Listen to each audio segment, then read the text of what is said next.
Nobody ever teaches you this.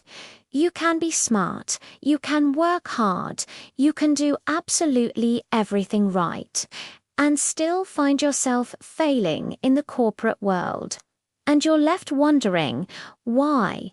What did I miss? It's because corporate success isn't just about your skills or how many hours you put in. It's about the unspoken rules, the rules nobody puts in the employee handbook, the ones you're just expected to figure out on your own. Well, today I'm breaking those rules down for you, one by one.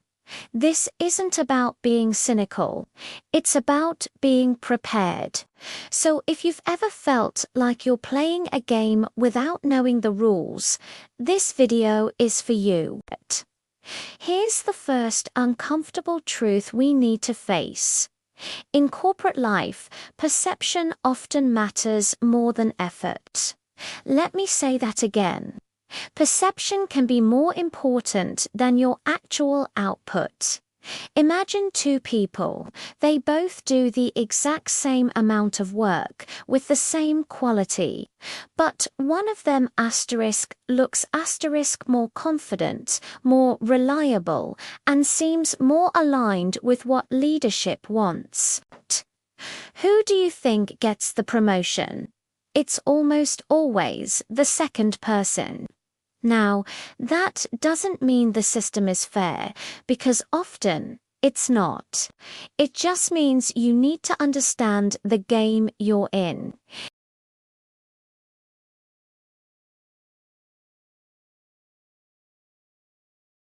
You have to actively manage how your colleagues, and especially your superiors, see you. It's not about being fake. It's about making sure your hard work is actually seen and understood in the right way. Which brings me to unspoken rule number 1. Your manager's opinion is everything. Let this sink in. You don't really work for the company. You work for your manager. Their perception of you directly impacts your promotions, your performance reviews, and the opportunities that come your way. Think about it. They are the gatekeeper to your career growth within that organization. Being technically brilliant at your job is simply not enough if your manager doesn't see it or value it. You need to become great at managing up. This means taking the time to understand what your manager truly values. Is it speed? Is it detail? Is it proactive communication? Then, you need to communicate your progress clearly and consistently in a way that aligns with their preferences. Make their life easier. When you make your boss look good, you make yourself look good. This isn't about manipulation or being a suck-up.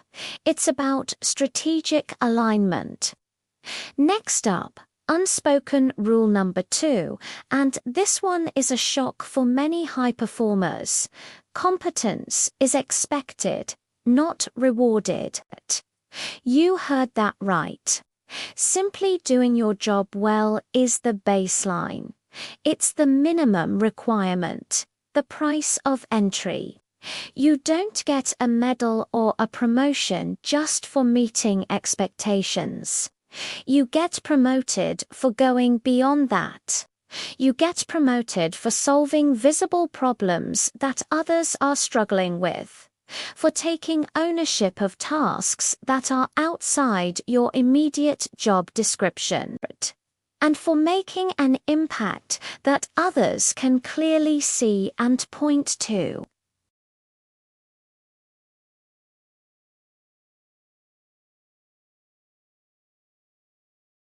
If you read the most competent person in the room but no one knows what you're achieving, you're just the company's best kept secret, and secrets don't get promoted.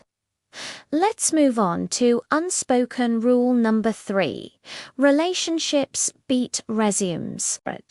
Most of the best opportunities, the cool projects, the promotions, the career-changing moves don't come from job boards or formal applications. They come from conversations. They happen in the hallway, over a coffee, or in a quick chat after a meeting. People promote and give opportunities to those they trust, those they genuinely like working with, and those who feel familiar. This isn't about fake networking or collecting business cards.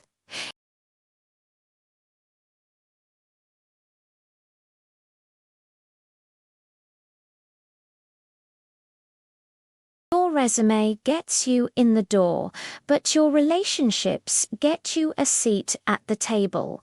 If no one in a position of power knows who you are, then no one is going to fight for you when it's time for promotions. Unspoken rule number 4 might seem counterintuitive. Saying yes too much actually makes you look weak. Early in your career, being the yes person can help you learn and get noticed. But as you progress, it becomes a liability. The people who truly succeed and are seen as leaders know how to say no strategically. They can say things like, "Not right now," or "Given my current priorities, I can't take that on," or "Let's clarify the expectations here before I commit." Setting boundaries doesn't make you difficult. It signals confidence, and confidence signals leadership. When you're endlessly available and say yes to everything, you don't communicate that you're valuable. You communicate that your time isn't valuable, which, in a corporate setting, can make you seem replaceable. And that leads us to our 5th unspoken rule. Silence is a decision. Every time you stay silent in a meeting when you have an idea, every time you don't speak up during a disagreement, and every time you don't claim credit for your work, you are still sending a message. And that message is often interpreted as a lack of interest, a lack of confidence, or a lack of ownership. People can't read your mind. They can only judge what they see and hear. Speaking up doesn't mean you have to dominate every conversation or be the loudest person in the room. It just means contributing when it matters. Your voice has value, but only if you use it. Choosing silence is an active choice, and it has consequences. So, let's do a final reality check. Understanding these unspoken rules isn't about becoming someone you're not.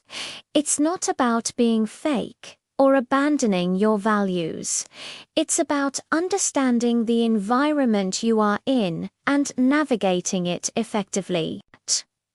Once you see these rules for what they are, you stop blaming yourself for not getting ahead, and you start playing the game smarter. You realize you don't necessarily need to work harder. You need to work with more awareness.